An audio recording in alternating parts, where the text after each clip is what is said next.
Okay. So we're talking today on People on the Grid with Nayan Jadeja. I pronounced your name correctly? Nayan Jadeja, yeah. Jadeja, who is based in Bangalore and is the co-founder, you're the co-founder and president of Covium, which That's also right. has two platforms, one focused on customer experience, customer service, and then Peoplehum, which is the next generation of the future of work, which is very relevant now in these pressing times during the coronavirus. And, tell me more about, Peoplehum and how you came up with the idea to build a platform where you were investing in people and getting the people engaged in the business. Why did you come up with this idea? Yeah, I think over the years, both my partner Deepak and I, we've had varied experiences. And I think as we've gone through our careers, I think there's been a realization really that, for me, when I look at myself, I feel a lot of really what I've been able to achieve or get done, or, if you want to call it success or whatever, has primarily been because of the people around us, right? The folks that have worked with us.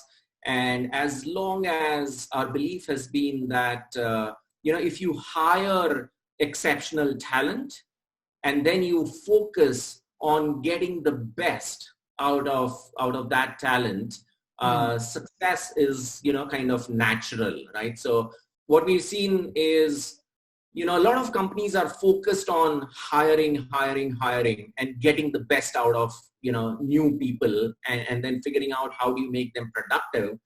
And in turn, you end up forgetting, the people that are already on board and ensuring that, they are continuously engaged.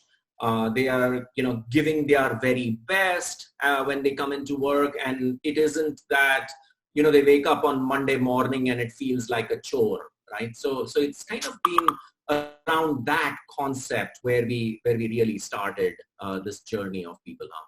Right. So how is Peoplehum helping with investing in the people? How is it engaging with the people? What are the, what system have you built to engage the people? So for us, the way we look at the whole supply chain, if you will, is the fact that, first is you've got to focus on identifying and hiring the best talent, right? So our first pillar is all around hiring in terms of, and a lot of automation, right? Because you're getting thousands of resumes every day. And how do you identify, who might suit your needs or your culture better, right? So that's kind of the first pillar in terms of helping companies identify the best talent. Then we move on to, once the employees are on board, how do you continuously engage with them on a continuous basis, right? You want your employees to kind of come up with their own ideas on a continuous basis. You want to reward them. You want to recognize them. You want them to voice their opinions, to communicate and collaborate together.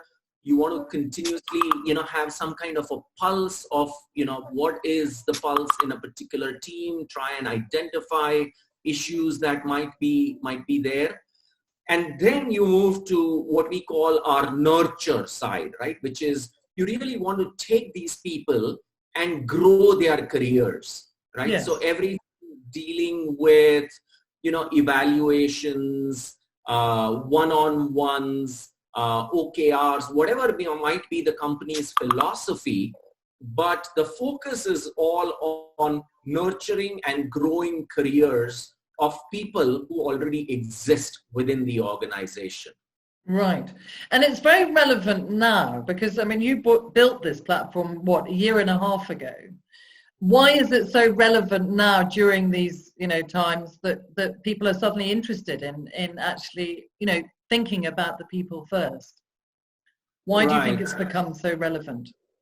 Yeah, I mean, our philosophy, if you look at it right from the time we started, Yeah. was when we looked at companies, we had a belief that if you are going to try and identify companies that are successful in the future, they are going to be focused on two things. One is figuring out the people related challenges or engagement, right? So people or companies that invest in their people are going to be successful. And the other is companies that focus on automation, right? So hence we've created or focused in these two areas. Now, obviously, right now we are in this global pandemic. A lot of people working from home. Remote working brings about its own challenges. A lot of people are not used to it. It's even more important that companies focus on, engaging their employees, ensuring that the leadership that they've put in place, right, is not only, I mean, obviously you've got to focus on company growth and, ensuring that you come out of this pandemic in good stead, but also ensuring that your employees on a day-to-day basis are not feeling left alone to fend for their own ways, right? So we have these kind of what I call as nudges to remind the leaders, right, to do a one-on-one check-in, to ensure that they've touched base with their employees on a frequent basis and really, address concerns and make the employees feel that even though they might be at home all alone and working, long hours, they feel connected with their leadership as well as with their colleagues and their teams and their company. Yeah, because Peoplehum is basically helping people communicate inside the company. Yeah. By giving them nudges and exercises to, make them think about what's important in terms of communicating with your employees. Right. And so we also have this concept of, engagement when you are remote, right? This concept of like games and quizzes, right? So that people, even though they are alone, are kind of playing a virtual game to keep themselves engaged with their teammates and feeling a sense of belonging to the organization through these times. So, are you also creating wellness inside the companies? Right. So, yeah, interestingly, one of the teams has launched a challenge, that talks about the number of steps. So they've taken the whole team, split them up into smaller teams, and then everybody on a daily basis, right, automatically it gets reported the number of steps, right? So you're ensuring that health and wellness and, the sense of belonging, all of it kind of comes together in this one platform. Do you remember, like a long time ago, we used to have intranets? Uh-huh. And that was the way we communicated, but it never really worked, that system, did it? Yeah, I think one of the challenges, and that's been one of our focuses really, is all around what we call the employee experience, right? Absolutely. So what happens is a lot of companies these days, it's much more about, kind of either the CEO or the HR going out and, purchasing a tool, and then for the employee, it feels much more top down. It feels like it's being pushed down to, tick mark the box that, okay, we got a tool that does it, right? So for us, it's been a lot more about ensuring that this is more of a new age platform. Employees feel they are much more connected. And they have a voice. Exactly, that they have a voice, that they can put in their suggestions over any means, right? It's not only, it's a website that exists. You can use the mobile app, you can use bots to get connected over Slack, Microsoft Teams, whatever technology that the employee, and these days, we have a lot more millennials who are coming into the workforce. Yeah. And so you need a platform that, can accommodate these different channels and choices that an employee might have, to really communicate. And what do you think the millennials want in terms of, their working space? What do you think is important to them? They're focused on purpose and values. What do you think they want in the workplace? How are you sort of, empowering them? Right.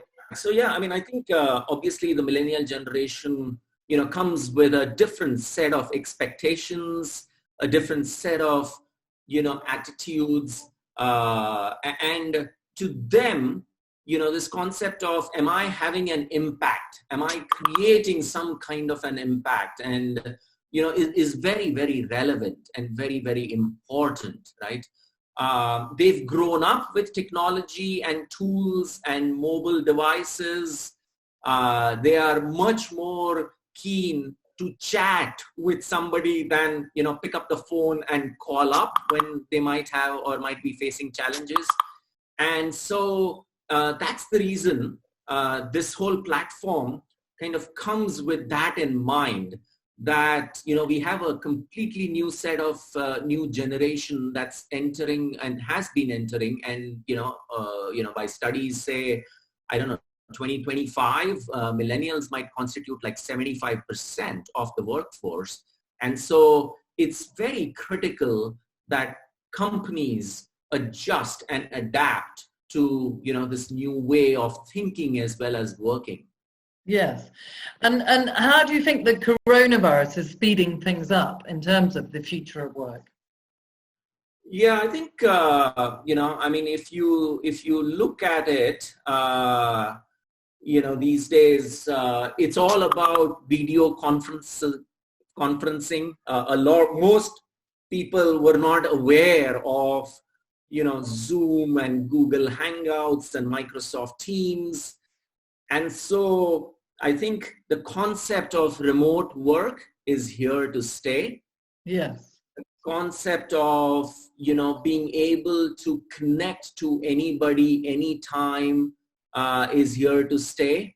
And obviously with this, there's going to be a proliferation, right, of technologies and tools and devices and the Internet of Things and even the collection of data, right? And so another key piece or aspect of Peoplehum is the fact that, the amount of data that all of us are generating on a daily basis is massive, right? And so you've got to utilize technology to be enabled to kind of parse through all of this data and help decision making really, right? So I think the coronavirus is just speeding up the adoption of new technologies and making people, understand that you've got to be flexible and you've got to accept and adopt technologies as they come in, and really adjust them as quickly as possible. Okay, so you're using artificial intelligence. Are you sort of connecting artificial intelligence also with human skills? I mean, how do you bring those two together?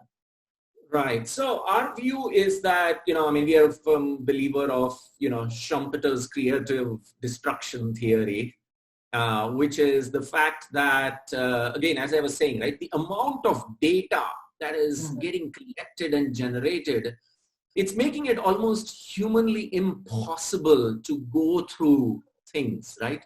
So we've got to figure out how to use intelligent software that can enable us to make the right decisions, right? So I was talking about, for instance, for us, we could get anywhere from 500 to 1,000 resumes every day, right? Yes. Now, which ones are the right ones? How do you focus on the right set, right? So we would rather use AI that understands what kind of a company we are, what kind of people are successful in our organization, and then looking at the resumes will give some kind of a scoring to push up the right resumes for us to filter through and go through the interview process, right? How do you figure out who's the best interviewer in your company, right? It's all, a lot is just pure gut, right? But if you have a lot of data as to, here are your top performers, here's who had interviewed those people, and here's who are, better judges of top performers, and hence these are probably, your better interviewers than just a pure gut feeling that a manager might have. So we are trying to ensure that we utilize artificial intelligence and data and make it work with us rather than necessarily replace us, right? So hopefully they will help guide us to make decisions that are smarter. But in the end, we are hoping, obviously right now, it's still the humans who are going to continue making the decisions. It's just that it's assisted by machines. Right. And you're helping in terms of also building teams inside companies. So connecting skills. Yes. I think the concept of, we call it a concept called team hum, which is, teams that again gel well together, that are much more connected. In the end, humans are, we are social beings, right? We want to connect more with people. We want to work more with people who, whose ideas resonate a lot more with ours. And so for us, teaming, collaborating, working together to have an impact is much more important and crucial than, let's say, one individual who's trying to, completely change the world, so to say. Yeah. You're not just listening to one person, you're listening to everybody. Absolutely. Yeah. Because my background, I work in sort of doing events, and I'm very much in conferences, so I'm used to interacting with people, and now I've had to switch to online.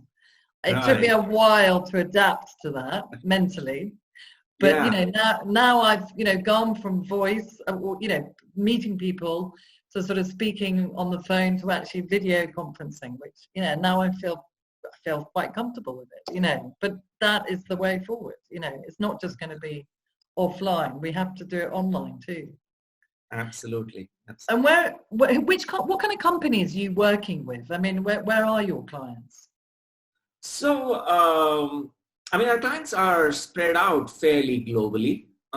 We do have customers in the US, South Africa, Portugal, Europe, Middle East, India, Southeast Asia. So that's, thankfully, it's fairly global in nature. Our focus, if you were to ask, obviously still is more markets in terms of the customer base. But we don't... Sorry, which markets? It's really global, although the focus is a lot more US and the developed nations. However, really, this concept of people working together applies globally. Yeah. And so, really, we are, our goal really is to create a global platform that companies of, varying sizes, could be very small, 50 to 100 employees.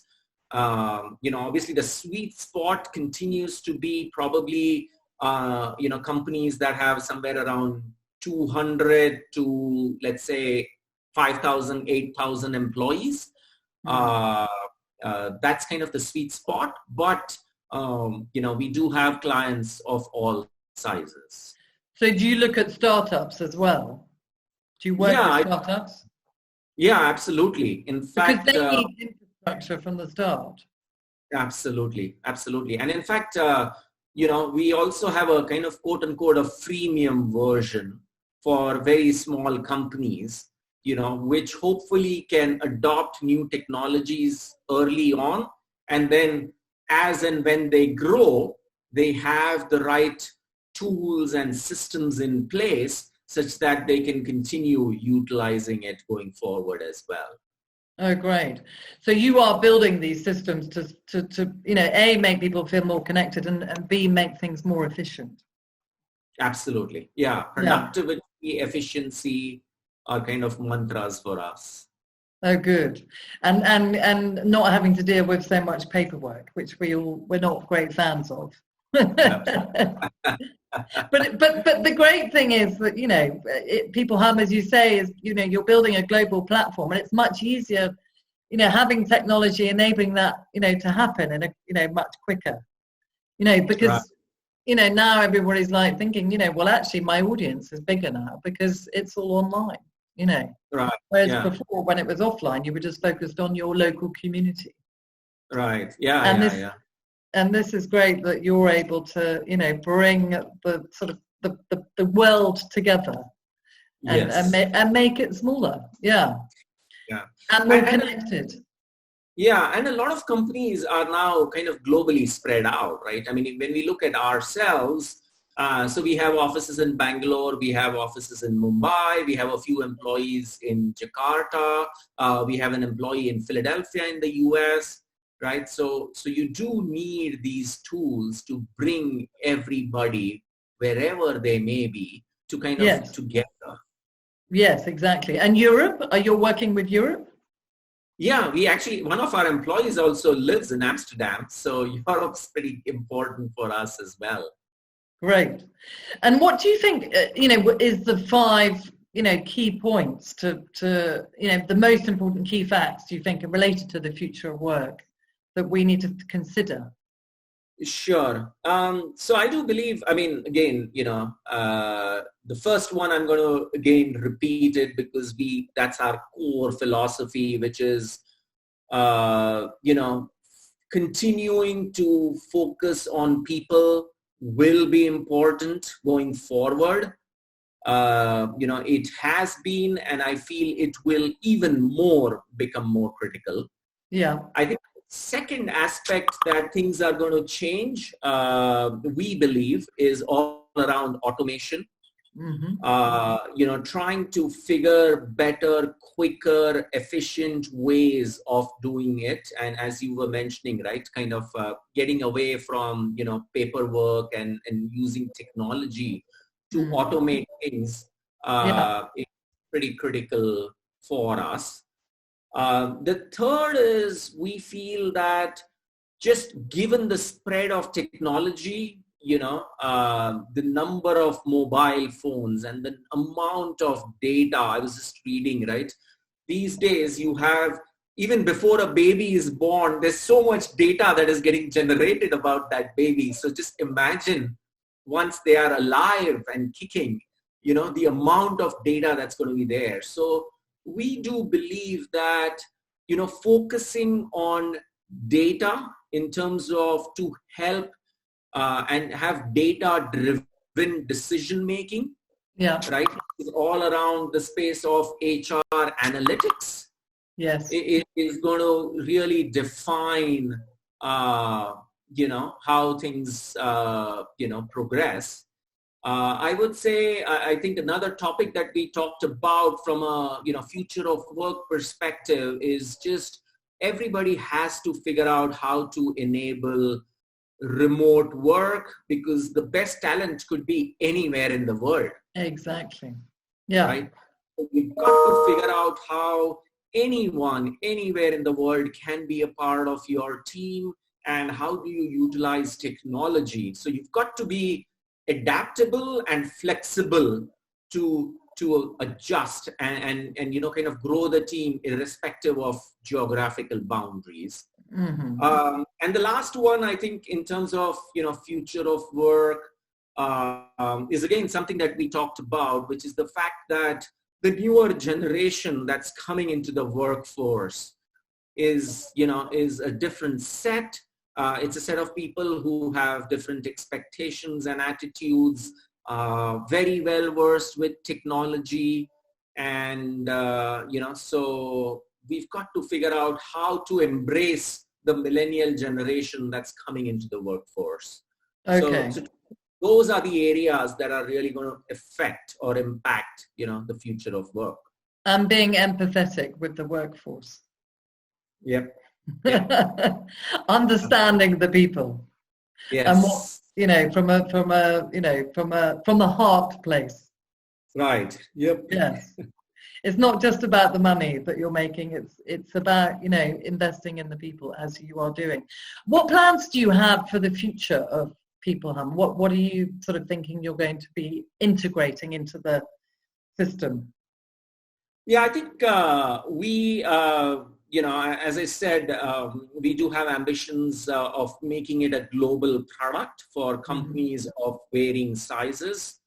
We are hoping that, companies that do realize the importance of people will start using more and more of this tool, and together we can refine, right, how to utilize technology, right, to make that an inherent part of our day-to-day life within corporations, such that you have a very engaged workforce that's really, looking to help you kind of succeed. I mean, our vision has always been, if you take care of your people will take care of your customers.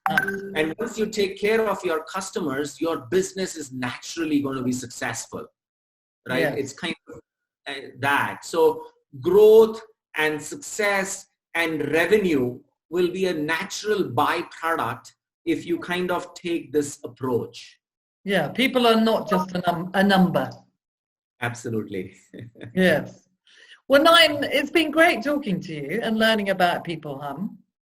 And I would love to share what you're doing in terms of empowering people inside companies. And we look forward to seeing more about Peoplehum and how important it is to invest in people and build systems that speed things up and make things more efficient. Yeah, absolutely. It was a real pleasure talking to you as well, Katrina. Thanks a lot for taking the time. And would love to kind of, continue staying in touch, and, if there are things that we can do together and figure out, that'll be great. I will be in touch definitely offline, off the interview and see how we can collaborate. Absolutely. Sounds all great. Right. Lovely. Stay safe, stay healthy. Stay safe and see you soon. Yeah. Take care. Bye-bye.